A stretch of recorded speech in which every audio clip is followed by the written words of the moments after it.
What's going on, Warriors? I just got done working out and just wanted to make a quick video on ebbs and flows in tennis and in life. If you ever played tennis or have been involved in sports in general, you'll know that there will be times where you're not playing well, and just know that the good times and playing better is coming. And if you're doing really well, just know that it's not going to last forever. You're going to have to be humbled again fairly soon. And I'm just kind of in the ebbs portion right now of my game, and it's okay. I anticipate it, and it's part of the process. But I've been trying to focus on those good times that are coming where I'm going to be playing better. And one thing I've really focused on is that if you take a moment and look at your situation and realize it's not going as well as you want, 6 months from now, is that really going to matter? Is this current moment going to matter? No, because if you're constantly progressing and trying to work towards something great, then you're going to overcome that adversity that's in the current moment. And for me, that's what keeps me going and keeps me progressing on this path and trying to get sharper. And I have gotten better in my tennis game, and I have a lot more work to do. But my serve's getting better, forehand and backhand. My volleys are getting more solid, and but I've just been working on fitness, and that's I targeted today with weightlifting and cardio. But it gives meaning to your journey when you have something to work towards.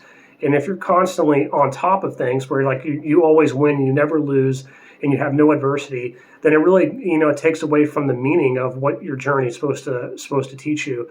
And I think that's why especially in tennis, where there are ebbs and flows, because there are so many variables that you have to control in order to be successful. And not even Novak Djokovic or Federer or Nadal, who are the best players, or Andy Murray, are the best players to ever play the game. They still have days where they're down and they lose big tournaments, and lose maybe in the second or third round.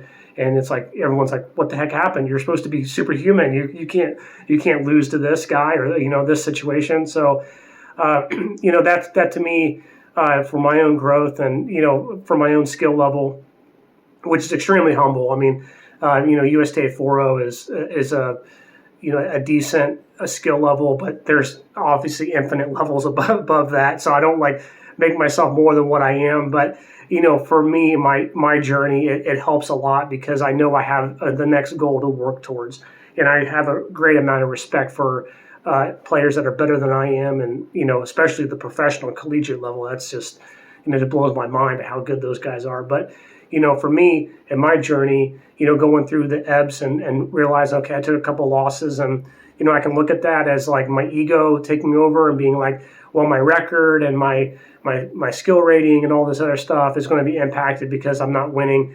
It's like, who cares? I mean, 6 months from now, I know I'm not going to be at the same spot I am today, because I'm working towards bettering myself, and I took those steps today.